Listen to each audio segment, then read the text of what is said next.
জর্জিয়ার আটলান্টায় লীলাবতী সঙ্গীত নিকেতনের যুগপূর্তি উপলক্ষে কবি প্রণাম শীর্ষক সাংস্কৃতিক অনুষ্ঠান হয়েছে। এই অনুষ্ঠানের মধ্য দিয়ে বিশ্বকবি রবীন্দ্রনাথ ঠাকুরের প্রতি শ্রদ্ধা নিবেদন করা হয়।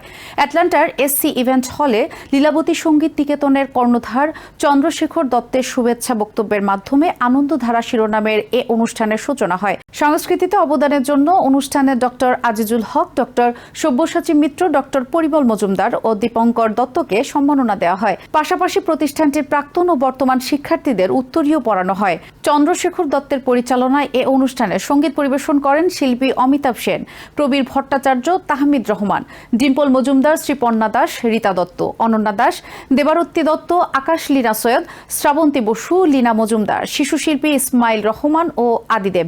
এছাড়া শুভেন্দু গুপ্তের কবিতা আবৃত্তি এবং সংযুক্তা রায় ও ডিম্পল মজুমদারের নৃত্য পরিবেশনায় মুগ্ধ করে দর্শকদের।